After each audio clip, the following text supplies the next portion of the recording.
Okay, మనం Bible తెరిచి పరిశుద్ధ గ్రంథం చదువుకుందాం.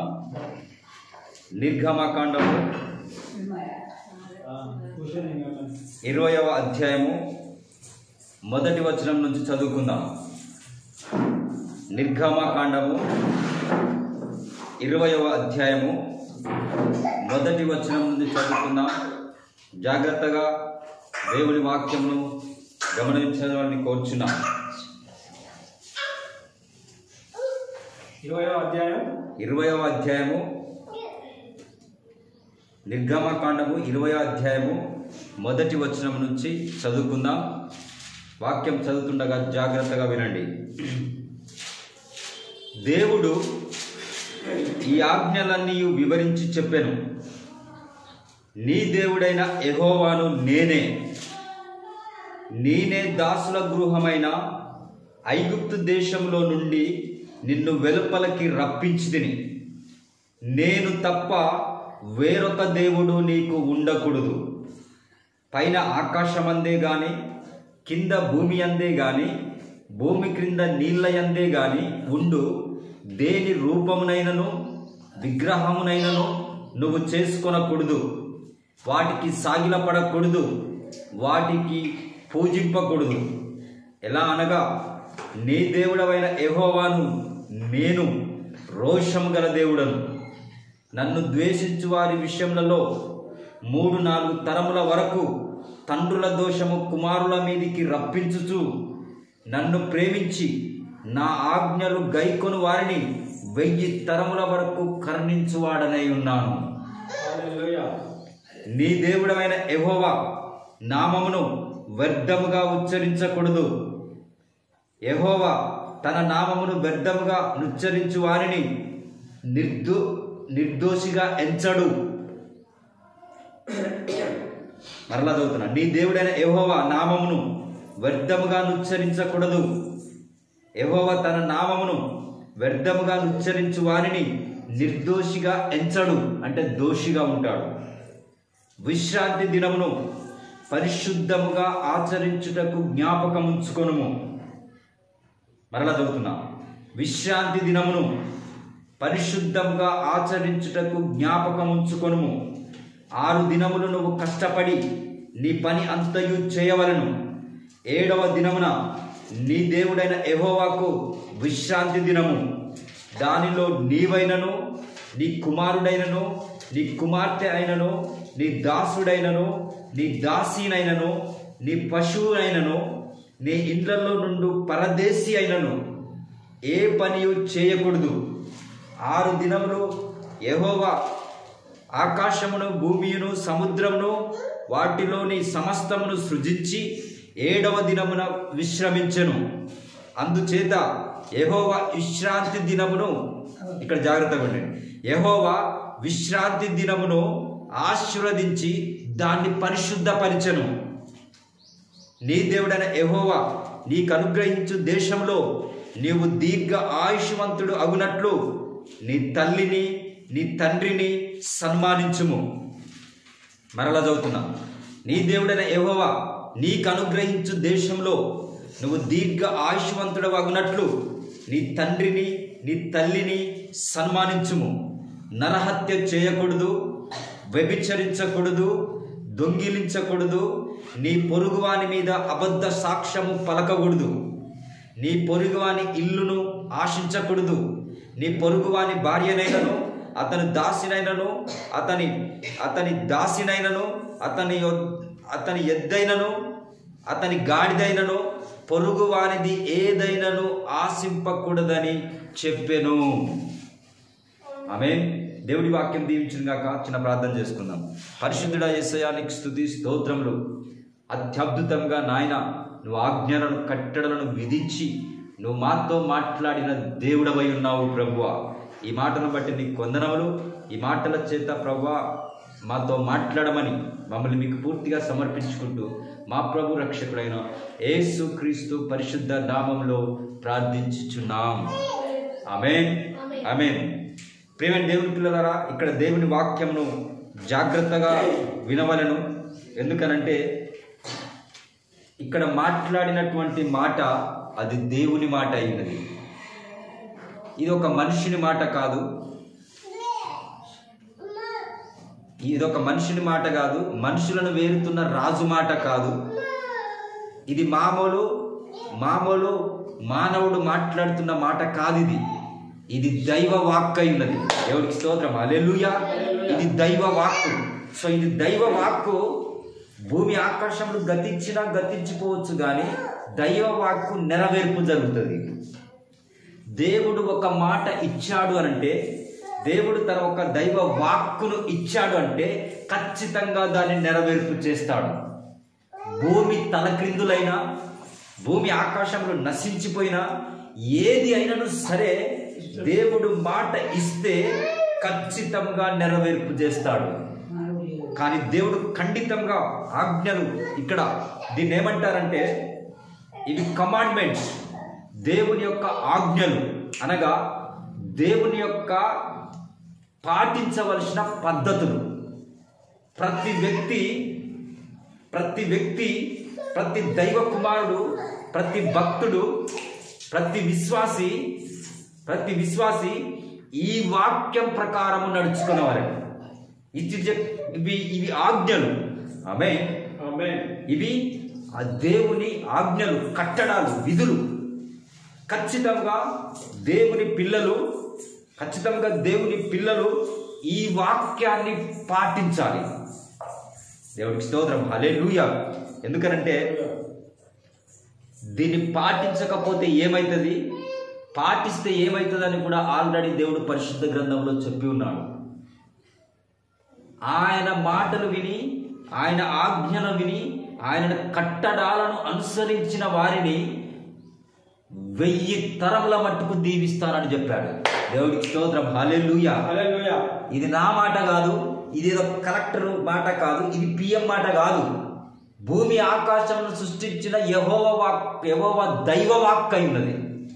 ఇది జీవము గల దేవుని యొక్క మాట అయి ఉన్నది. సో ఆ మాట ఆయన ఏం చెప్తున్నాడు అంటే, మీరు ఖచ్చితంగా నా కట్టడాలను, నా విధులను మీరు పాటించాలి.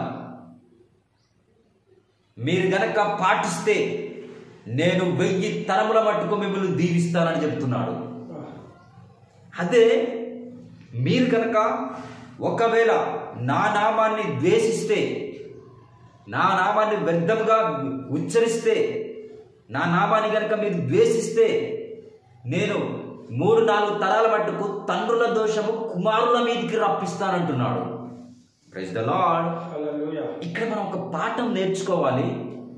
తల్లిదండ్రులుగా మనం జీవించే జీవితాన్ని బట్టే పిల్లలపైకి బ్లెస్సింగ్ వస్తుంది. ఆయన అదే అన్నాడు, మీరు వ్యర్థముగా ఉచ్చరిస్తే నా నామాన్ని మీరు ద్వేషిస్తే, నేను తండ్రుల యొక్క దోషం కుమారుల మీదకి 3-4 తరాల మట్టుకు రప్పిస్తాడట. అదే ఆయన కట్టడాలను పాటిస్తే, ఆయన విధులను పాటిస్తే 1000 తరముల మట్టుకు దీవిస్తాడట. దేవుడికి స్తోత్రం, హల్లెలూయా. బ్రదర్, ఇది నమ్మదగిన మాట ఉన్నది. ఇది నమ్మదగిన మాట ఉన్నది. తర్వాత దేవుడు ఏమన్నాడంటే, 2వ వాక్యం ఏమన్నాడంటే, మీరు వ్యర్థముగా నా నామమును ఉచ్చరించవద్దు. యెహోవా నామాన్ని, యేసయ్య నామాన్ని మనము వ్యర్థముగా ఉచ్చరించకూడదు. ఎందుకంటే దేవుని నామాన్ని వ్యర్థముగా మనము ఉచ్చరించకూడదు, వ్యర్థముగా మాట్లాడకూడదు, వ్యర్థముగా మనం ప్రవర్తించకూడదు. అది 2వది. ఇక 3వ ఆజ్ఞ. ఇందులో 10 ఆజ్ఞలు దేవుడిచ్చాడు. 10 ఆజ్ఞలు ఖచ్చితంగా పాటించమని దేవుడు చెప్పాడు. మొదటిది ఏంటంటే, నేనే తప్ప వేరొక దేవుడు మీకు ఉండకూడదు. ఆమేన్ చెప్తారా దీనికి? ఆమేన్. దేవుడు యెహోవా, యేసయ్య తప్ప వేరొక దేవుడు మీకు ఉండకూడదు. తర్వాత ఏమన్నంటే, మీరు ఏ విగ్రహాలను చేసుకోవద్దు. భూమి మీద కానీ, సముద్రం మీద కానీ, భూమి కింద ఉండే నీళ్ళలను, ఏ రూపాలను మీరు చేసుకోవద్దు, ఏ విగ్రహాలను చేసుకోవద్దు, ఏ విగ్రహాలను మీరు పూజించవద్దు. ఇది దేవుని ఆజ్ఞ. ఓకేనా? నేనే యెహోవాను, నేనే దేవుడు, నేను తప్ప వేరొక దేవుడు లేడన్నాడు. అది మొదటి ఆజ్ఞ. దేవుడు యేసయ్య యెహోవా ఒక్కడే.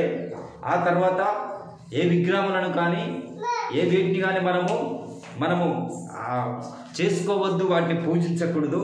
ఇక 3వది ఏంటంటే, వ్యర్థముగా ఆయన నామాన్ని ఉచ్చరించకూడదు.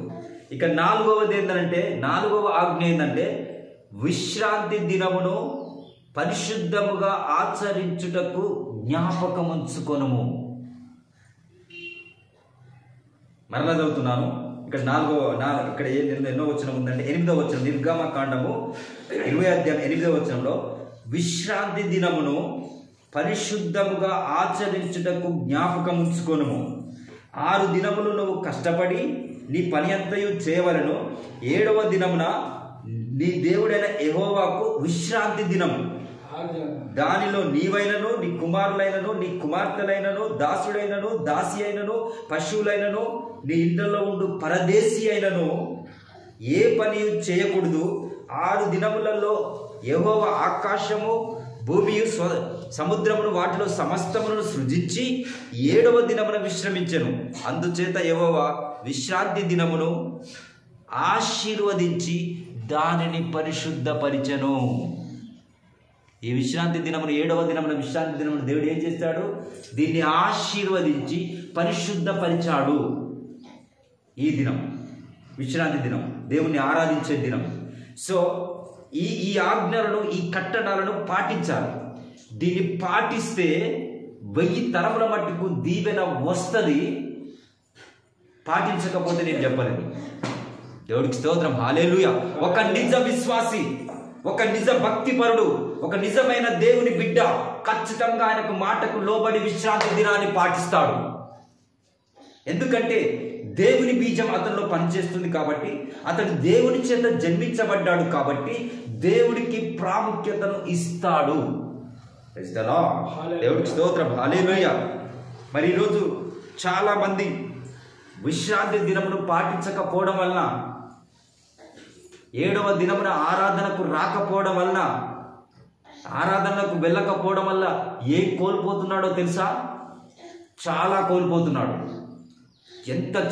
ఇప్పుడు అర్థం కావట్లేదు. కానీ మనము విశ్రాంతి దినాన్ని కనుక నిర్లక్ష్యం చేస్తే, విశ్రాంతి దినము కనుక మనము పాటించకపోతే చాలా ఇబ్బందులు ఉంటాయి. కానీ పాటించిన వారిని 1000 తరాల మట్టుకు నేను దీవిస్తానని దేవుడు మాట ఇచ్చాడు. చూడు, నిన్ను సృజించిన దేవుడు చెప్తున్నాడు, భూమి ఆకాశములను సృజించిన దేవుడు చెప్తున్నాడు. ఓకేనా? సమస్తమును కలుగజేసిన సృష్టికర్త చెప్తున్నాడు, నీకు జీవం పోసిన యెహోవా చెప్తున్నాడు, యేసయ్య చెప్తున్నాడు.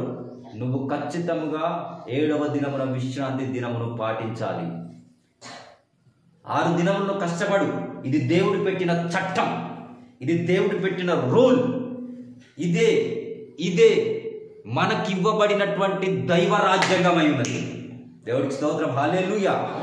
ఈరోజు గణతంత్ర దిన సందర్భంగా అంబేద్కర్ రచించినటువంటి ఈ రాజ్యాంగంలో రాయబడినటువంటి అవి ఎట్లా శాసనాలుగా ఉన్నాయో, అవి ఎట్లా పాటిస్తున్నారో, ప్రతి వాళ్ళు దాన్ని ఎలాగ కొనసాగుతున్నారో దానికంటే 1000 రెట్ల ఎక్కువ గల దేవుని జీవము గల గ్రంథంలో కొన్ని చట్టాలు ఉన్నాయి.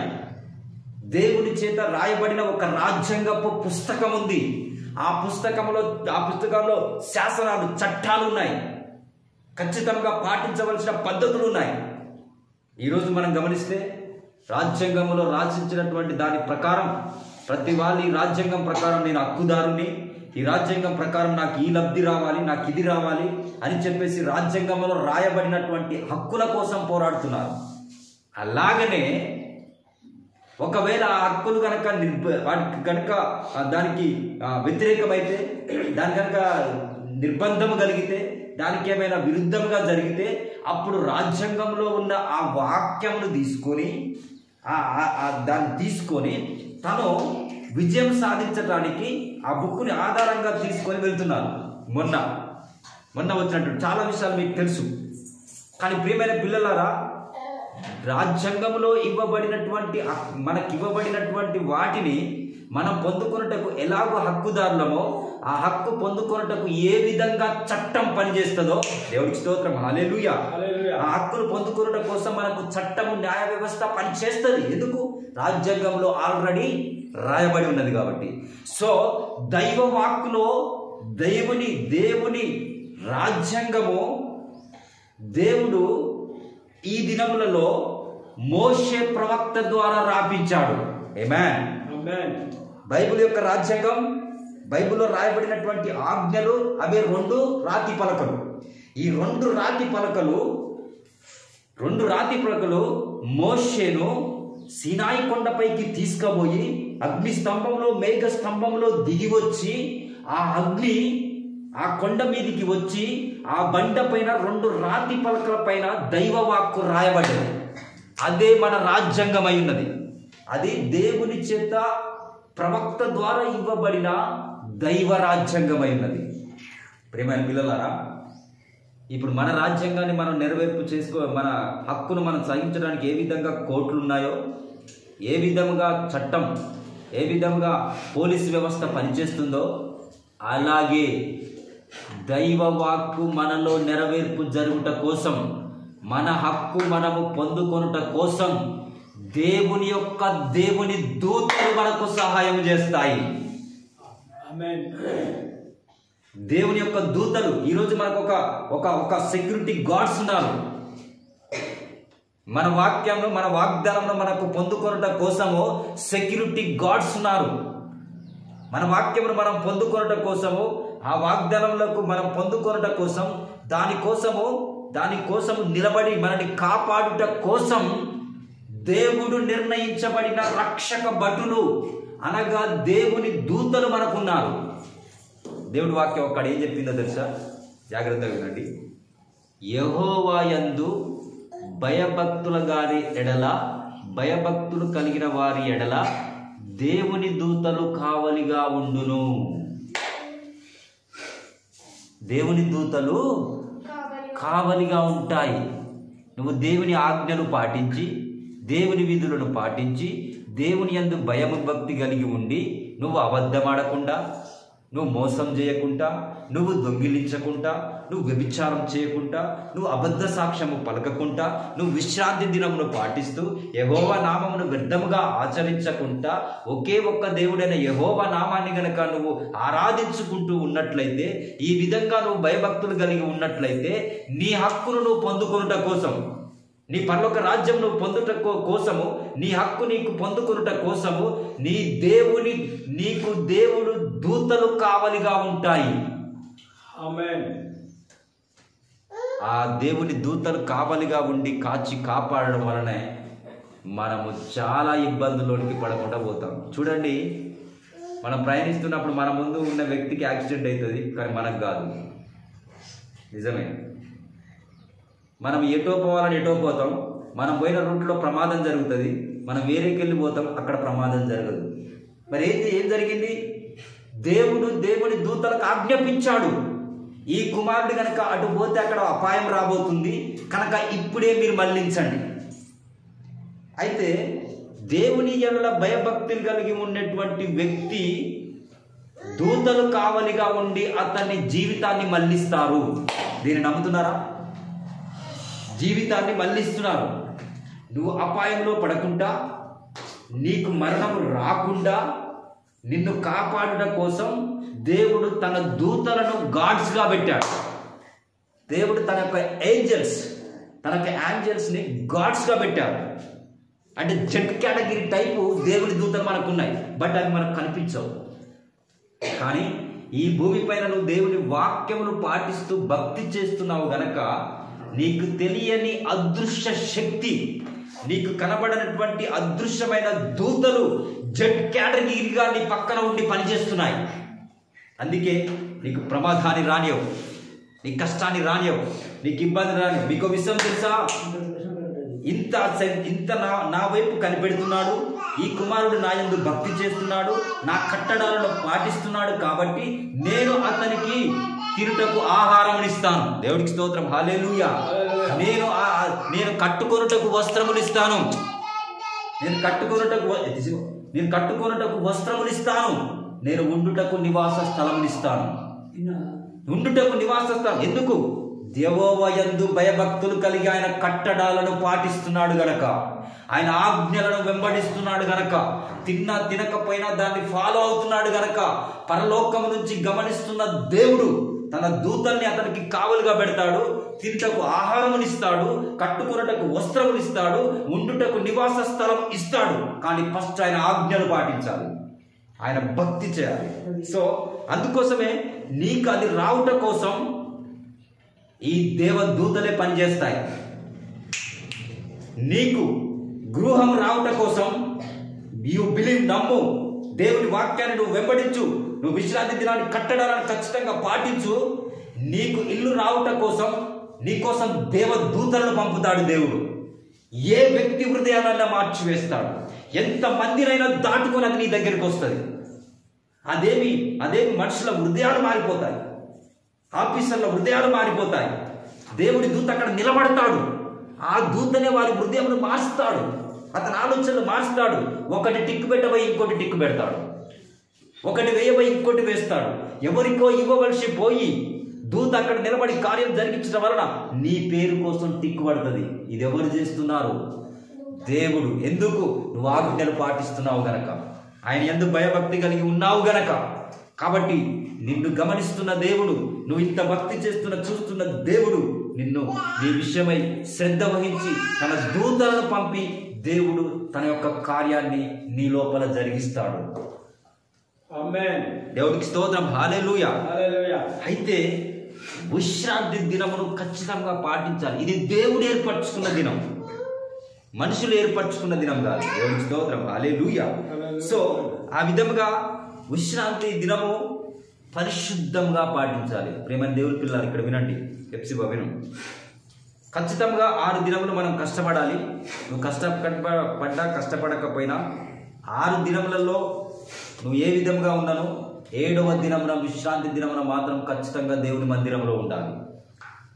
దేవుణ్ణి ఆరాధించాలి. ఎందుకనంటే దేవుడి ఏర్పరచుకున్న దినము, దేవుడు కోరుకున్న దినము, మనము పాటించవలసిన దినము. దీన్ని పాటిస్తే దేవుడు తన దీవెనలను కుమ్మరిస్తాడు. మళ్ళీ ఎట్లా అంటే తెలుసా, దీన్ని పరిశుద్ధముగా ఆచరించాలి. ఎట్లా ఆచరించాలి? విశ్రాంతి దినమును పరిశుద్ధ దినముగా ఆచరించాలి. అంటే విశ్రాంతి దినం రోజు పొద్దుగలనే లేచి మోకరించి ప్రార్థన చేసుకొని ప్రభుకు అప్పజెప్పుకొని శుభ్రంగా మనము స్నానం చేసి శుభ్రమైన బట్టలు ధరించుకొని పరిశుద్ధంగా పవిత్ర ఆలోచనలు కడిగి యెహోవా మందిరమునకు దీన మనసు కలిగి మందిరముల దగ్గరికి వచ్చి విశ్రాంతి దినమును మనము పాటించాలి. దేవుణ్ణి ఆ రోజు ఆరాధించాలి. ఇది విశ్రాంతి దినమున దేవుడు పరిశుద్ధ దినముగా పెట్టాడు. పరిశుద్ధముగా మనం ఆ రోజు విశ్రాంతి దినం పాటించాలి. ఇప్పుడు పాటించని వాళ్ళ గురించి మనకు అనవసరం. ఎందుకు? ఆయన దేవుని బిడ్డో కాదో మనకేం తెలుసు? దేవుని బిడ్డ అయితే పాటిస్తాడు, దేవుని బిడ్డ అయితే చేస్తాడు. ఎందుకనంటే దేవుని యొక్క జీవమే అతనిలో పనిచేస్తుంది. ఎందుకంటే ఆయన దేవుడి ద్వారా జన్మించినటువంటి వ్యక్తి. సో మన మనుషులను లక్ష్య పెట్టవద్దు, ఇతరులను మనం లక్ష్య పెట్టవద్దు.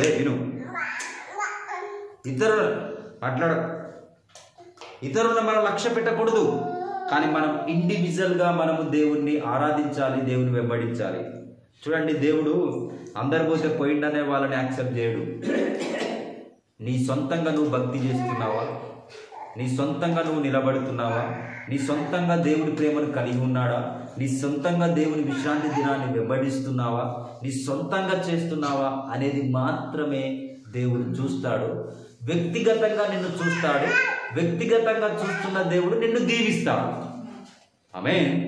సో అందుకే ప్రేమైన దేవుని పిల్లలారా, నేను గత 10 సంవత్సరాల నుంచి ఏమీ లేని, ఎందరి చేత హేళన చేయబడి, ఎందరు రూము ఓనర్లతోటి తిట్లు పడి, దేనికి పనికిరాడని మాటలు ఎన్నో వచ్చినాయి, నాకు చేతగానని ఎన్నో వచ్చినాయి. ఇలాంటి చిన్న చిన్న ముసలోళ్ళు చేసే పనిని చేస్తావా అనేటువంటి ఎన్నో వచ్చినాయి. ఎన్నో ఎందుకు వచ్చినాయి తెలుసా? ఆయన కట్టడాలను, ఆయన ఆజ్ఞలను పాటించినప్పుడు, ఆయనలో నువ్వు పూర్తిగా లీనమైనప్పుడు ఈ లోకంలో నువ్వు చచ్చిన వాని వలె ఉంటావు. దైవం చేత దైవాత్మ చేత మనం నింపబడ్డప్పుడు ఈ లోకంలో వారికి మనము చచ్చిన వారి వలె ఉంటాం. ఆమేన్. ఆమేన్. నిజంగా అప్పుడు ఏమంటారో తెలుసా? లోకం వీడేంద్ర వీడు మనిషి, వీడు పిచ్చోడు, అంటే బుక్ పట్టుకుంటూ చదువుకుంటూ ఉంటాడు, అంటే దేవుడు అంటాడు. వీడికి వేరొక లేఖమే లేదా? వీడు పిచ్చోడు లెక్క అయిపోయింది, వాడి పిచ్చోడు తట్టుంది రాంగ అని అనుకుంటారు. కానీ వీళ్ళు దైవాత్మ చేత నింపబడ్డారు, వ్యక్తిగతంగా దేవుని ఆత్మను పొందుకున్నారు. వాళ్ళు ఎలా కనబడుతున్నారు? లోకంలో లోక కార్యముల విషయమై చచ్చిన వారి వలె కనబడుతున్నారు, కానీ దేవునిలో జీవమును కలిగి ఉన్నారు. వాళ్ళు దేవునిలో జీవం కలిగి ఉన్నారు. అయితే అందుకే లోకముకు దేవుని ఆత్మ కలిగిన వ్యక్తికి ఎప్పుడు విరుద్ధమే, పడదు. లోకపాత్మను కలిగి ఉన్న వ్యక్తికి దైవాత్మను కలిగి ఉన్న వ్యక్తికి ఎప్పుడు యుద్ధమే జరుగుతుంది. ఆయనకి ఈయనకు పడదు, ఈయనకు ఆయనకు పడదు. అందుకే దైవ కుమారుడికి సాతాను కుమారుడికి ఎప్పుడు పడదు. విషయం ఏంటంటే ఈ దైవాత్మ మనిషిలోనే ఉంటుంది, ఈ సాతానాత్మ కూడా మనిషిలోనే ఉంటుంది. ఈ మనుషులు కొట్టుకుంటున్నారు, కానీ దైవ ప్రేరేపణ వల్ల కొట్టుకుంటున్నారు. కొన్ని ప్రభావితమైన శక్తుల చేత వీళ్ళు కొట్టుకుంటారు. నిజమైన విశ్వాసి, నిజమైన భక్తిపరుడు ఏం చెప్తారో తెలుసా? ఒక మనిషిని కొట్టడు, ఒక మనిషిని తిట్టడు, ఒక మనిషిని అనడు, కానీ ఆ మనిషిని గురించి మోకరించి ప్రార్థన చేస్తాడు. ఆ మనిషిని ఎట్ట పడగొట్టాలో దేవుడు పడగొట్టాడు. సాతాను శక్తులను మనం పడగొట్టాలంటే, దుష్ట శక్తులను మనం పడగొట్టాలంటే వాళ్ళతోటి పగబెట్టుకోవద్దు, వాళ్ళతోటి గొడవ పెట్టుకోవద్దు, వాళ్ళతోటి మనం అడగొద్దు, వాళ్ళని ప్రశ్నించొద్దు. మోకరించి నీ దేవుని సన్నిధిలో మొరపెట్టు. నువ్వు మొరపెడుతున్న నీ దేవుడు యుద్ధం చేస్తాడు. నీ శత్రువుకు శత్రువు అవుతాడు. నీ శత్రువు కాదు, దేవుడి శత్రువు అవుతాడు. దుష్ట శక్తిని, దురాత్మ శక్తిని జయించే విధానం అది. నేను బయటికి వెళ్ళి ఏం చేయని అవసరం లేదు. ఈ రూములో మోకరించి పొద్దున్న నుంచి సాయంత్రం దాకా మొరపెట్టి అప్పచెప్పింది అనుకో, దేవుడికి ప్రభావపు శక్తి వస్తూనే ఉంటుంది. ఎక్కడ పడగొట్టాలో అక్కడ పడగొడతాడు, ఎక్కడ కాలు కొట్టాలో అక్కడ కాలు కొడతాడు, ఎక్కడ పిసుకాలో అక్కడ పిసుకుతాడు. వాయ్, ఎందుకంటే నా భక్తుడు ఇక్కడ మొరపెడుతున్నాను, నన్ను వెంబడిస్తున్న వ్యక్తి అచ్చంట. సో ఆ విధంగా దేవుడు ఇస్తాడు. అయితే దేవునికి ఈ విశ్రాంతి దినము ప్రతిష్ఠిత దినమై ఉన్నది.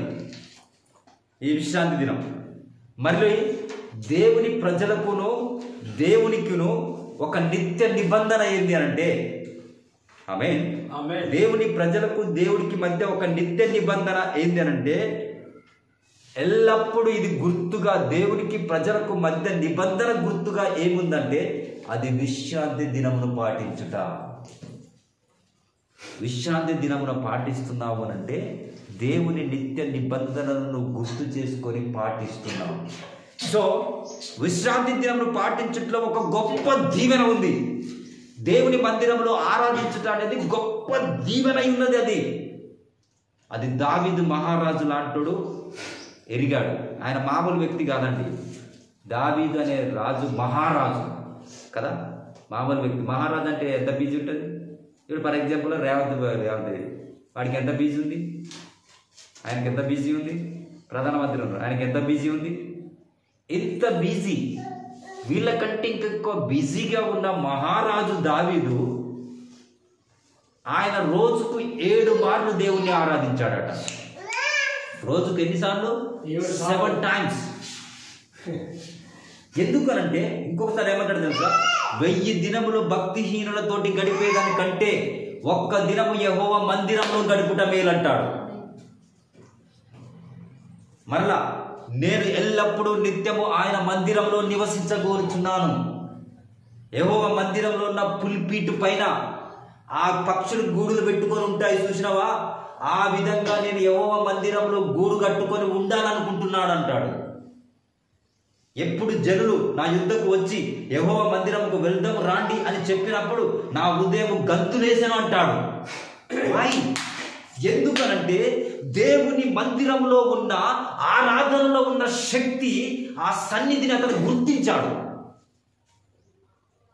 అది సేవకుడు ఏంటంటే ఒక మనుషుడే, పాస్టర్ ఏంటంటే ఒక మనుషుడే. అతను ఆరాధిస్తున్నాడు. అతన్ని బట్టి కాదు మనం. నో, దైవ వాక్యును బట్టి మనం ఆరాధన చేయాలి. దైవ వాక్కును బట్టి మనం విశ్రాంతి దినమును పాటించాలి. దైవ వాక్కును బట్టి యెహోవా మందిరంలోనికి రావాలి. మందిరంలోనికి రావట్లేదు, అసలు మందిరం అంటే విశ్రాంతి దినమును పట్టించుకోవట్లేదు. సో అది పట్టించుకోవడం వల్ల సమస్తాన్ని మనం కోల్పోతున్నాం. మీకు తెలుసా ఆ విషయం? సమస్తాన్ని మనం కోల్పోతున్నాం. ప్రియమైన సోదరులారా, దేవుని బిడ్డలారా, ఇది గమనించాలి. నేను ఆల్రెడీ మొన్నటి దినమున దీని గురించి, విశ్రాంతి దినం గురించి నేను చదువుతున్నప్పుడు దేవుని పరిశుద్ధాత్మ నాకు బయలుపరిచినది. ఈ కట్టడాలను పాటించకపోతే ఏమవుతుంది, పాటిస్తే ఏమవుతుంది? ఆజ్ఞలు ఎప్పుడైతే పాటించకపోయారో అప్పుడు దేవుడు ఇజ్రాయెల్ ప్రజల్ని శత్రువుకు అప్పచెప్పాడు. దేవుడే అప్పచెప్పాడండి. ఇక్కడ గమనించవలసిన విషయం, దేవుణ్ణి నమ్ముకొని వెరిగి ఉన్న తర్వాత దేవుని కట్టడాల ఆజ్ఞలను పాటించకపోతే దేవుడే శత్రువుకు అప్పచెప్పుతాడు.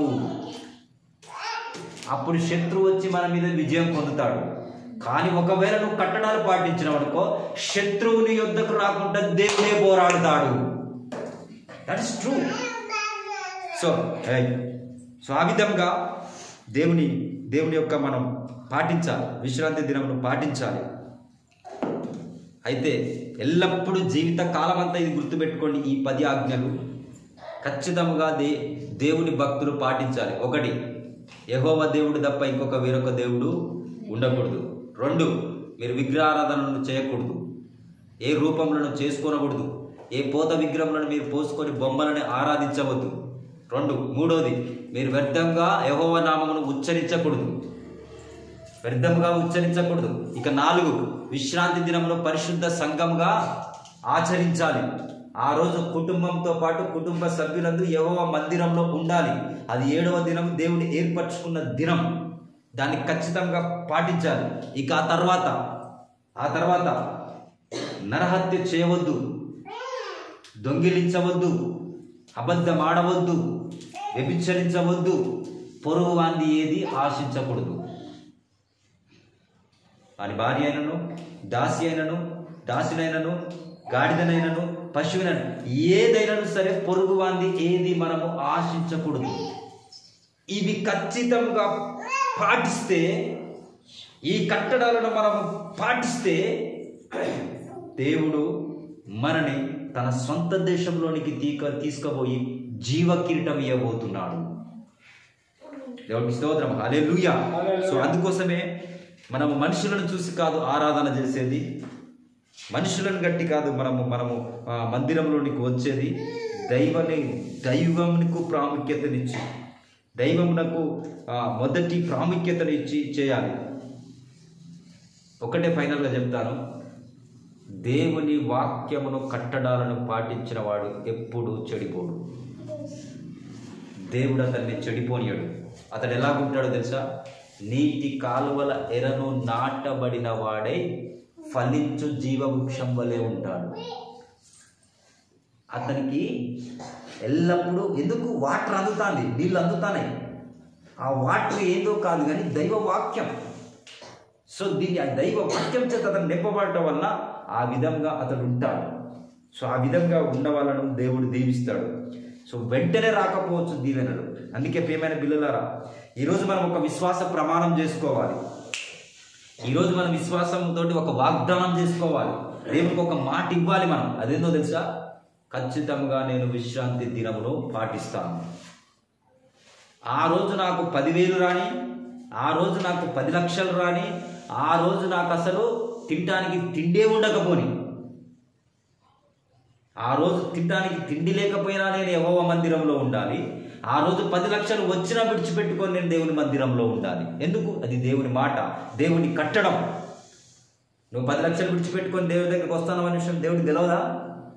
నువ్వు ఆకలితోటి పస్తులతోటి యెహోవా మందిరంలోకి వస్తాను అనే విషయం దేవుడికి తెలియదా? ఆయన చూస్తలేడా?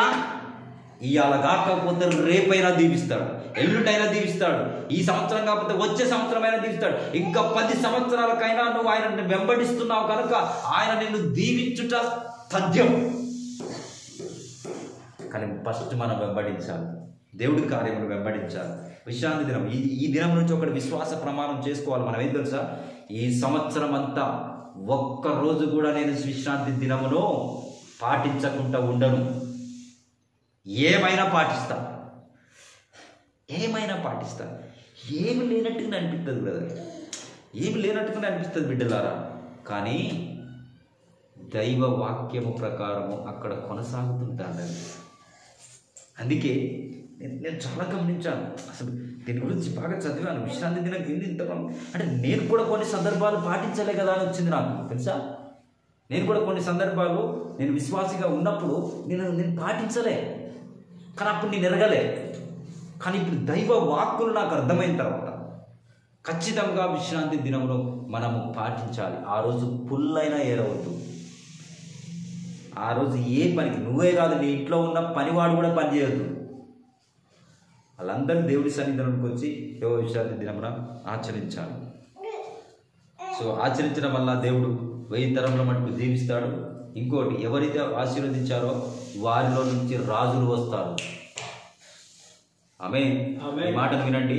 ఎవరైతే దేవుని ఆజ్ఞలను కట్టడాలను ఆలోచించి భక్తి చేస్తూ ముందుకు కొనసాగుతున్నారో వారిలో నుంచి రాజులు వస్తారు, వారిలో నుంచి అధికారులు వస్తారు, వారి నుంచి గొప్ప గొప్ప వాళ్ళు వస్తారు. ప్రజలను ఏలేటువంటి జనులు వారిలో నుంచి దేవుడు పుట్టిస్తాడు. కారణమైంది ఆ తండ్రులు, ఆ తల్లిదండ్రులు ఆ యెహోవా దేవుణ్ణి తూచా తప్పకుండా ఆజ్ఞలు కట్టడాలు పాటించి ఉన్నారు కనుక వారికి ఇయ్యకపోయినను వారి పిల్లల తరమునైనా దేవుడు దీవిస్తాడు, వారి పిల్లల తరమునైనా దేవుడు దీవిస్తాడు. అందుకే దావీదు నా ఆజ్ఞలను కట్టడించి నన్ను ఫాలో అయిన దాన్ని బట్టి సొలొమోన్ని నిన్ను దీవిస్తాను అంటాడు దేవుడు. సొలొమోన్తో ఏమన్నాడు తెలుసా? నీ తండ్రి నా కట్టడాలను పాటించాడు, నా ఆజ్ఞలను పాటించాడు, నన్ను యెహోవా మందిరంలో నిత్యము నన్ను స్తుతించాడు, అందుకే నేను ఆయనను బట్టి నిన్ను దీవిస్తానన్నాడు. వాస్తవానికి సొలొమోను తప్పులు చేశాడు. ఆయనను దేవుడు ఏం చేశాడో తెలుసా? సొలొమోనుకి ఏమన్నాడంటే ఆయనను బట్టి నిన్ను దీవిస్తానని చెప్పారు. అందుకే తండ్రులను బట్టి కుమారులపైకి దీవెనలు వస్తాయి. కానీ తండ్రులు ఫస్ట్ దేవుని కట్టడాలను, దేవుని విశ్రాంతి దినములను పాటించాలి. పాటిస్తే ఆ విధంగా మనము పరలోక రాజ్యం పోవడానికి అవకాశం ఉంది. అయితే ఇప్పుడు ఇంకొక కాంట్రవర్షియల్ సబ్జెక్ట్ ఉంది. ఇప్పుడు దానిలోకి వెళ్తాం. ఒక 5-10 నిమిషాలు వినండి. విశ్రాంతి దినం అంటే 7వ దినం. 7వ దినం అంటే మనం లెక్క ప్రకారం చూస్తే అది శనివారం అవుతుంది. ఏ వారం అవుతుంది? శనివారం అవుతుంది. ఆదివారమో మొదటి దినము, శనివారమో 7వ దినం. మరి దేవుడు ఏం చెప్పాడు? 6 దినములు భూమి ఆకాశంలో సృజించాడు, 7వ దినమున విశ్రాంతి తీసుకున్నాడు, అది పరిశుద్ధంగా పాటించండి అన్నాడు. అంతేనా? మరి పరిశుద్ధంగా అది పాటించాలంటే మరి ఇప్పుడు అందరూ శనివారం రోజు చేయాలి కదా ప్రార్థన. శనివారం రోజు కదా విశ్రాంతి దినము, ఆ రోజు కదా మరి మందిరం నడవాల్సింది అని అంటున్నారు. కొంతమంది పాటిస్తున్నారు. కానీ ఇప్పుడు ఈ రోజులలో ఏం చేస్తున్నారు? ఆదివారం రోజున అందరూ ఆరాధిస్తున్నారు. మరి ఆదివారం రోజు అంటే అది మొదటి దినమైనది. కానీ దేవుడు ఏం చెప్పాడు? 7వ దినమున ఆరాధించవాలని విశ్రాంతి దినం అని చెప్పాడు. మరి ఇప్పుడు ఏంటి? ఈ 8వ వీళ్ళు తప్పు చేస్తున్నారా? అయితే అపోస్తులు సత్యము బయలుపరచబడిన తర్వాత దేవుడికి మొదటి ప్రాముఖ్యత ఇచ్చి మొదటి దినమున ఆరాధనగా పెట్టారు. ఆమేన్. ఇంకో విషయం చెప్పాలంటే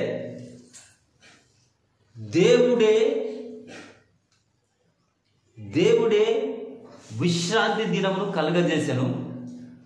విశ్రాంతి దినమునకు యేసు ప్రభు అయి ఉన్నాడు. ఇంకో మాట ఏమంటాడు?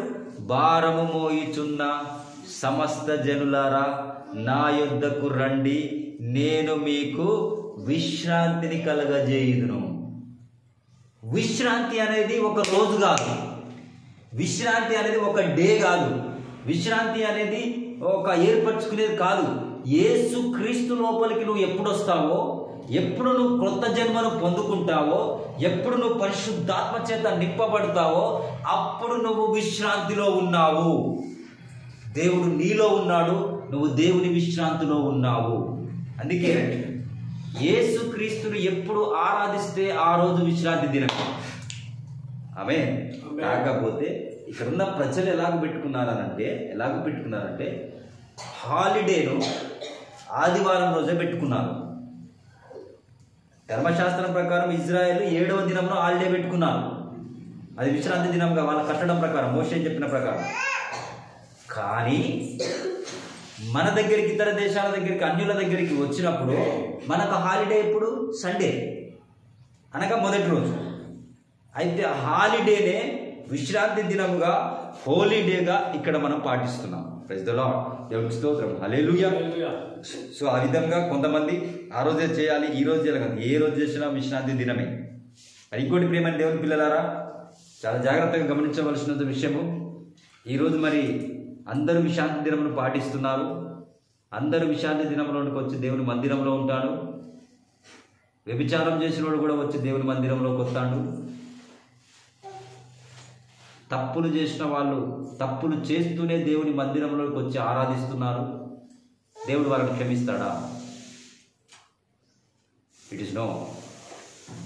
దేవుడు క్షమించాడు.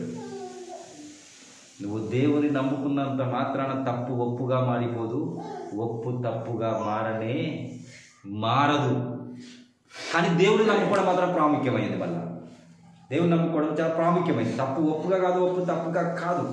అయితే ఈరోజు మెనీ చర్చెస్ ఏమంటున్నారంటే, అన్ని సంఘాలు ఏమంటున్నాయంటే, నేనే వధువు సంఘాన్ని, నేనే పరలోక రాజ్యం పోతాను, నేను విశ్రాంతి దినాలను పాటిస్తున్నా కాబట్టి వీళ్ళందరూ పరలోక రాజ్యం పోతారు. అంటే విశ్రాంతి దినమును పాటిస్తున్నటువంటి ప్రతి వాళ్ళు, దేవునిలో ప్రకటిస్తున్న ప్రతి వాళ్ళు పరలోక రాజ్యం పోతారా అంటే పోరు.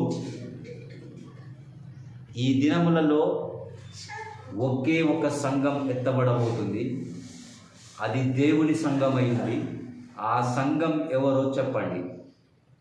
బిలీవర్ చర్చా, యేసుశక్తి సావాసమా, హెబ్రోనా, దైవ స్వరూపియా, దయించు అగ్నియా, పెంతెకోస్తా, ఏ చర్చ్? ఒకవేళ ఆ చర్చ్ అయితే మిగతా చర్చిలన్నీ పోయినట్టేనా? విషయం ఏంటంటే ఒక్క చర్చి మాత్రమే పోతుంది, ఒక్క సంఘం మాత్రమే పోతుంది. ఒక్కతే దేవుని పెళ్లి కుమార్తె, ఒక్కతే భార్య. దేవునికి అనేక భార్యలు లేరు, ఆయన ఒక్కడే, ఆయనకు భార్య ఒక్కతే. ఒకటే ఒక సంఘం. ఏ సంఘం పోతుంది? ఈరోజు చాలామంది ఏం చేస్తున్నారంటే, అబ్బా మా పాస్టర్ అండి నాకు బాప్తిసం ఇచ్చాడు, నాకు పెళ్లి చేశాడు, నా కార్యక్రమాలు అన్నీ చేశాడు, ఫస్ట్ నేను ఆ పాస్టర్ దగ్గరికే పోయినా కాబట్టి నేను నీతిగా విశ్వాసంగా ఉండి మా పాస్టర్ ఏది చెప్తే అది ఇంట గొర్రె పోయినట్టు పోతా అని పోతున్నారు. అది తప్పు. నీ పాస్టర్ కూడా ఒక మనిషే. నీ పాస్టర్ ఒక జీతగాడు. నీ పాస్టర్ని పెట్టిన దేవుడు పెట్టాడు. పాస్టర్ కాదు ప్రాముఖ్యత ఇవ్వాల్సింది, సంఘానికి కాదు ప్రాముఖ్యత ఇవ్వాల్సింది, దేవునికి ఇవ్వాలి ప్రాముఖ్యత, దైవ వాక్కుకి ఇవ్వాలి ప్రాముఖ్యత. ఒకవేళ నా పాస్టర్, నాకు బాప్తిసం ఇచ్చినటువంటి పాస్టర్, నన్ను అన్ని విధాలుగా నడిపించినటువంటి ఒకవేళ నా పాస్టర్ అయితే, ఆయన కనుక తప్పుడు బోధిస్తే, ఆయన కనుక తప్పుడు కార్యములలో నడిపిస్తే, ఆయన కనుక వాక్యానికి వ్యతిరేకుంటే అతన్ని నేను ఖచ్చితంగా విడిచిపెట్టవలసిందే. ఎందుకు విడిచిపెట్టాలి? ఎందుకు విడిచిపెట్టాలంటే, నేను పరలోక రాజ్యం పోవాలంటే అక్కడ తప్పు చెప్పుతున్న వ్యక్తి దగ్గర నేను ఉండకూడదు. తప్పుగా నడిపిస్తున్నాడు. చిన్న మంది ఉన్నా పెద్ద మంద ఉన్నదనేది కాదు ఇక్కడ కావాల్సింది. పరలోక రాజ్యం పోతామా పోమా, వాక్య సత్యం ఉందా లేదా, అది కావాలి. ఈరోజు చాలామంది నేను చెప్తే వింటున్నారు. అంటే ఇక్కడ ఉన్న వాళ్ళ గురించి కాదు, మళ్ళీ మా పాస్టరే గొప్ప, మా పాస్టరే, మా సంఘమే గొప్ప, మేము ఆడికే పోతాం, వీడికే పోతాం, మాకు అదే కావాలి, ఇదే కావాలి, అట్లా మాట్లాడుతున్నారు. సో ఈ వాట్ ఈస్ ద అంటే వీళ్ళు దేవుని వాక్యానికి ప్రాముఖ్యత ఇస్తలేరు. ఇంకా పాస్టర్కి, ఇంకా సంఘమునికే ఇస్తున్నారు. ఇంకా పాస్టర్కు, ఇంకా సంఘానికే ప్రాముఖ్యత ఇస్తున్నారు, కానీ దైవ వాక్కులకు ప్రాముఖ్యత ఇస్తలేరు. వాక్య సత్యాన్ని గుర్తిస్తలేరు. నేను అందుకే చాలా మంది ఉండను, నీ పాస్టరే పోతాడు నరకం, నువ్వు కూడా పోతావా నేను అన్నా. ఎస్, నీ పాస్టరే పోతాడు నాకు. పాస్టర్ మా పాస్టర్ పోతాడు, నువ్వెట్టా చెప్తున్నావు? నేనెట్టా చెప్పాడు? వాక్యం చెప్పింది అక్కడ. వాక్యం ఏమన్నా తెలుసా? మీ సేవకుడు ఏకపత్ని పురుషుడై ఉండాలి. మరి నీ సేవకుడు 2 భార్యలు కలిగి ఉన్నాడు, వాడెట్ట పరలోక రాజ్యం పోతాడు? వాడిని నమ్ముతూ సంఘాన్ని అతన్ని ఫాలో అవుతున్నా, నువ్వెట్లా పోతావు? ఎందుకంటే ఆయన సెలెక్ట్ అయితేనే నువ్వు సెలెక్ట్ అవుతావు. ఇప్పుడు నువ్వు పరలోక రాజ్యం పోవాలంటే ఆయన సెలెక్ట్ అయితేనే నువ్వు సెలెక్ట్ అవుతావు. ఆయన సెలెక్ట్ కాకుండా నువ్వు సెలెక్ట్ కావాలంటే కష్టమే. ఎందుకో తెలుసా? నువ్వు ఆయన బోధ కిందనే ఉన్నావు, ఆ చెట్టు కిందనే ఉన్నావు. ఆ చెట్టే నరికివేయబడుతున్నప్పుడు దాని కింద ఉన్న మీరందరూ కూడా కొట్టుకపోతారు. అందుకే ఈరోజు రోమన్ క్యాథలిక్ సంఘం పోదు పరలోక రాజ్యం. ఎందుకంటున్నావు? వాళ్ళ మనుషులు చెడ్డ వాళ్ళని కాదు, అక్కడ పాటిస్తున్న విధానం తప్పు, అక్కడ పాస్టర్ నడిపిస్తున్న విధానం తప్పు. పాస్టర్గా ఉండి వ్యభిచారం చేస్తున్నాడు, వాడు పెద్ద పాస్టర్గా ఉన్నాడు, వాడికి ఒక పెద్ద సంఘం ఉంది. వాడు పోతాడా? ఆ సంఘం పోతుందా పరలోక రాజ్యం? మరి నడుస్తుంది కదా, ఉన్నతంగానే నడుస్తున్నాయి, అంత ఆశ్చర్యకార్యాలు జరుగుతున్నాయి కదా. మరి ఎందుకు జరగలేదు? ఓ దేవుని పిల్లలారా, అక్కడ బ్రహ్మపరచు ఆత్మ పనిచేస్తుంది, అక్కడ దేవుని శక్తి పనిచేస్తలేదు. దేవుని వాక్యానికి వ్యతిరేకంగా అక్కడ పని జరుగుతుంది. కానీ దేవుడు ఏమన్నాడు తెలుసా? నా నామంలో ఏది అడిగినా ఇస్తానన్నాడు. నువ్వు నామంలో చర్చి కావాలని అడిగితే ఇచ్చిండు, నీ నామంలో ఇల్లు కావాలని అడిగితే ఇల్లు ఇచ్చిండు. ఇప్పుడు ఇల్లున్నంత మాత్రాన, చర్చి కావాలన్నంత మాత్రాన, అనేక భక్తులు నా దగ్గరికి రావాలన్నంత మాత్రాన, దేవుడు ఇచ్చినంత మాత్రాన నువ్వు వాక్య ప్రకారం జీవిస్తున్నావు, పరలోక రాజ్యం పోతావా? ఇది తప్పు. అందుకనే ఇడ నేను ఎందుకు మిమ్మల్ని లోతులోకి తీసుకుపోతున్నా? ఎందుకు ఆ పుర్రులు ఇప్పుతానా? ఎందుకు ఆ ఉల్లిగడ్డ లోపల ఉన్నటువంటి లోపల జీవం ఎందుకు తీసుకువెళ్తున్నా? పొరలను తెంచుకుంటా. కారణం ఏంటంటే సత్యము మీకు బయలుపరచబడవాలి. అగో ఆ సత్యం మిమ్మల్ని పరలోక రాజ్యం తీసుకువస్తుంది. అందుకే ఇప్పుడు చాలా మంది ఏమైనారంటే పాస్టర్ ఫేవరెట్స్ అయిపోయారు, సంఘపు ఫేవరెట్స్ అయిపోయారు.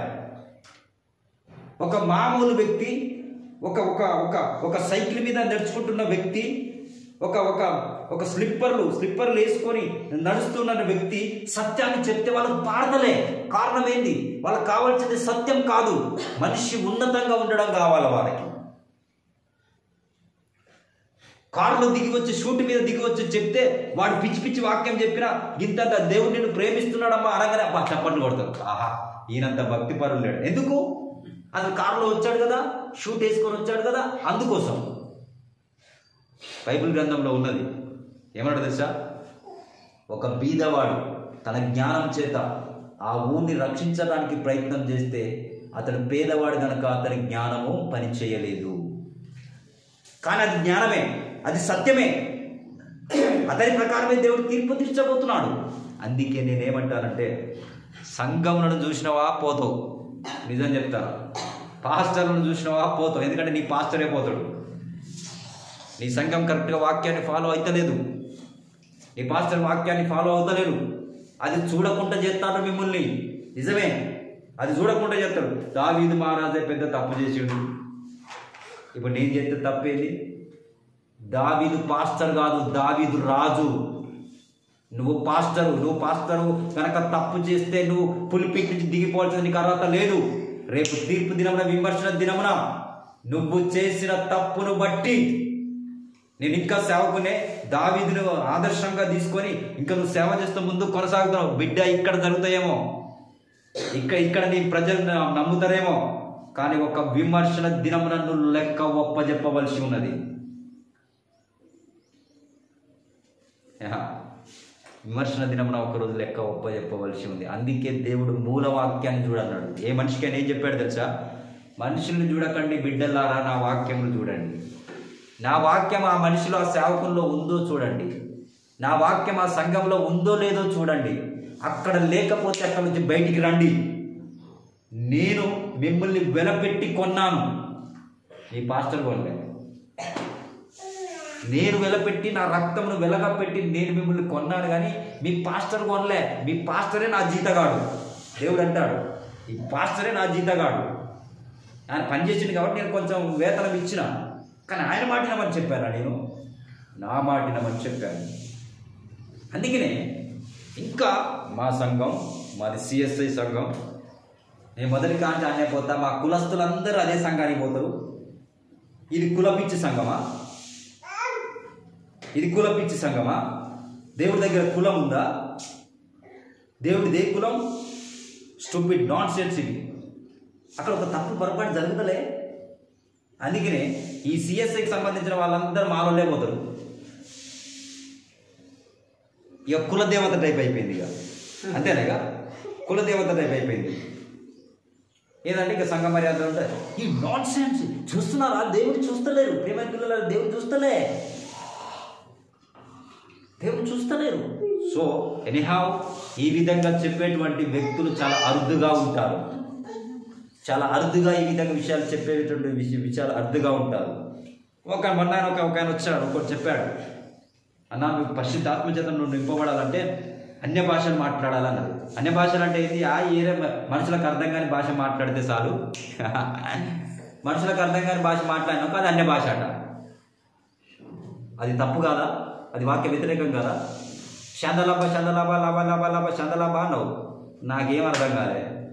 పోనీ ఆయనకు అర్థమైందంటే ఆయనకు రాలే, ఏదో భాష మాట్లాడినంతే, ఏదో నోటుకు వచ్చింది మాట్లాడిండు. అది పరిశుద్ధాత్మ చేత నింపబడితే, పరిశుద్ధాత్మ చేత నింపబడడం కోసం అన్య భాషలు మాట్లాడాలట. ఎంత తప్పిది, ఎంత బుద్ధిహీనత ఇది. బట్ గ్రహిస్తలేదు ప్రజలు. ఎందుకంటే మా పెద్దయ్య గారు చెప్పాడు, ఏం చెప్పాడు? మీరు ఆత్మచేత నింపబడాలంటే అన్య భాషలు మాట్లాడండి. ప్రార్థనకు వచ్చే వేసిన తర్వాత అన్య భాషలు మాట్లాడాలి. చందాలాభ చందాలాభ, అప్పుడు ఆత్మ అభిషేకం దిగి వస్తుంది. ఊరి బాబు అట్ట రాలే వాక్యంలో. పరిశుద్ధాత్మ చేత నింపబడిన తర్వాత వారు అన్య భాషల్లో మాట్లాడారు. వాళ్ళు అన్య భాషల్లో మాట్లాడారంటే ఇతరులకు అర్థమయ్యే భాష, అది అర్థం కాని భాష కాదు. వీడు చందలాభ అన్నాడు, ఇది గ్రీకు కాదు, నా తెలుగు కాదు, తమిళం కాదు, ఏది కాదు, కానీ అన్య భాష అట. ఇది మాకెందుకులే అనుకుంటున్నారా? ప్రియమైన పిల్లలరా, తప్పు అక్కడ జరుగుతుందని చెప్పకపోతే నీకు ఆ విషయం తెలియదు. అక్కడ రాంగ్ స్పిరిట్ పనిచేస్తుందని చెప్పకపోతే ఆ విషయం తెలియదు. నీకు సత్యము తెలియవలనంటే, నీకు సత్యము తెలియవలనంటే అబద్ధము జరుగుతున్న ఆ పెట్టెను పగలగొట్టవలసిందే. అబద్ధముగా నడిపిస్తున్నటువంటి ఆ అబద్ధపు పెట్టెను దాన్ని పగలగొట్టి బయటికి తీయవలసిందే. అప్పుడు మీకు సత్యం అర్థమవుతుంది. సో దాన్ని పగలగొట్టుట కోసం, ఈ సంఘ శాఖలలో ఉన్న తప్పులన్నింటినీ పగలగొట్టి బయట పెట్టుట కోసం రోషము కలిగిన ఏలియా ప్రవక్త వలె రోషము కలిగిన ప్రవక్తను ఈ అంత్య దినంలో దేవుడు పంపాడు. అతడు ప్రతి సంఘ శాఖను, ప్రతి వ్యక్తిని, వాక్యానికి వ్యతిరేకంగా నిలబడ్డ ప్రతి వ్యక్తిని ఖడ్గం తీసుకొని మొత్తం తుకడ పగలగొట్టిండు. అప్పుడు వాళ్ళందరూ ఏం చేశారో తెలుసా? ఈయనను చంపాలని చూశారు. మీరు చూడండి, ప్రతి ప్రవక్త దాదాపుగా చంపబడ్డాడు. కారణం ఏంది? వాళ్ళకు వ్యతిరేకంగా మాట్లాడాడు కాబట్టి. వాళ్ళకు వ్యతిరేకంగా మాట్లాడిండు అనుకుంటారు, కానీ సత్యం మాట్లాడిందని తెలుసుకోలేకపోయారు. ఇక్కడే జరుగుతుంది. ఇప్పుడు నేను సత్యం చెప్పినా, ఎవరు చెప్పినా ఇది సత్యం అని గ్రహించిన వాడు నమ్మి వెంబడిస్తాడు. నమ్మని వాడు నాకు వ్యతిరేకంగా మాట్లాడు. ఏమన్నాడు తెలుసా? పలానా సొలొమోన్ పాస్టర్ డబుల్ బెడ్రూమ్ కాడ పెట్టిండు, మీరు అక్కడికి అసలే పోవద్దని చెప్తాడు. అసలైతే పోవద్దని చెప్తాడు. ఎందుకు పోవద్దు? నేను ఏరే దేవుని ఆరాధిస్తున్నానా, నేను ఏరే దేవుని మొక్కుతున్నానా, కానీ నీ తప్పును ఖండిస్తాను కాబట్టి పోవద్దంటాను. కారణం అది. సో మెనీ పీపుల్స్ అని ఈ విధంగా ఆ విధంగా తప్పులు చేస్తూ ఆ విధంగా చేస్తూ వెళ్తున్నారు. అని దాన్ని గమనిస్తలేదు. కానీ ఎవరైతే గమనిస్తారో, ఎవరైతే వెంబడిస్తారో వాళ్ళు మాత్రమే సత్యం తెలుసుకొని పరలోక రాజ్యానికి పోయే అవకాశం ఉంది. అందుకే ఈరోజు చాలా సంఘాలు తండ్రి కుమార పరిశుద్ధాత్మ నామంలో బాప్తిసం ఇస్తున్నాయి. అది తప్పురా బాబు, ఎవరు ఇచ్చినట్టు కానీ ఎవరు తీసుకున్నట్టు కానీ లేదురా అన్నా కూడా, నేను పట్టిన కుందేలకు 3 కాళ్ళు, నాదే కరెక్టు, నా సంఘమే కరెక్టు, నా సేవే కరెక్టు, మా పెద్దయ్య గారు చెప్పిందే కరెక్ట్ అని అంటున్నారు. కానీ బైబుల్లో ఉన్న నిజ బాప్తిసం తీసుకోవాలంటే ఎవరు తీసుకోవట్లే. రేపు విమర్శన దినమున దేవుడు దీన్ని అడగడనుకుంటున్నారా? దేవుడు తన వాక్య ప్రకారం నిన్ను కొలతగా తీసుకొని దాంట్లో కొలమానంలో పెట్టడనుకుంటున్నావా? వాక్యానికి వ్యతిరేకంగా బోధించిన నీవు, వాక్యానికి వ్యతిరేకంగా బాప్తిసం ఇచ్చిన నీవు, సత్యవాక్యం దగ్గరికి జనులను పోకుండా చేసిన నీవు, వ్యభిచారివైన నీవు, ఈరోజు పెద్ద సంఘంలో నడిపిస్తున్నా అనుకున్న నీవు ఖచ్చితంగా తీర్పు దినమున నువ్వు లెక్కలో నిలబడవలసి ఉంది. విమర్శన దినమున ఖచ్చితంగా లెక్కలో నిలబడవలసి ఉన్నది. నువ్వు చాలా స్మూత్గా, చాలా మధురంగా, చాలా తీయగా మాట్లాడుతూ జనాలను మంచిగా మబ్బి పెట్టుకుంటూ వస్తాను బిడ్డ. అయినను దేవుడు నిన్ను విడిచిపెట్టడు. వాక్య ప్రకారం నిన్ను ఆ రోజు తూచబోతున్నాడు. అందుకనే జాగ్రత్తగా మనం గమనించి సత్యవాక్యంలోకి వచ్చి మనం ముందుకు కొనసాగితే దేవుడు దీవిస్తాడు. చాలామంది పీపుల్ నన్ను వ్యతిరేకిస్తున్నారు. 2, చాలామంది నా దగ్గరికి రాకుండా కొంతకాలం వచ్చిన తర్వాత వెళ్ళిపోతున్నారు. కారణం ఏంటో తెలుసా? నేను విలియం బ్రెనాం ప్రవక్త గారి వాక్యం చెప్తున్నాను. విలియం బ్రెనాం ఈ కాలంలో పంపిన ఏలి ఆత్మ కలిగిన ప్రవక్తని నమ్ముతూ దాని సేవ చేస్తున్నప్పుడు నేను మంచిగా అనిపిస్తున్నాను. కానీ విలియం బ్రెనాం ప్రవక్త అనేసరికి ఒకటేసారి వాళ్ళు వెళ్ళిపోయి ఇక రాకుండా ఆగిపోతారు. గుర్తుపెట్టుకో, విమర్శన తీర్పు దినమున ఈ విలియం బ్రెనాం గారు చెప్పిన అపోస్తుల బోధ ప్రకారమే తీర్పు తీర్చబడబోతున్నది. ఒకవేళ విలియం బ్రెనాం ప్రవక్త గారిని బట్టి నువ్వు కనుక నన్ను విడిచిపెట్టిపోయినట్టయితే దేవునికి స్తోత్రం, దేవుడికే మహిమ. ఎందుకో తెలుసా? అది చాలా నాకు సంతోషం.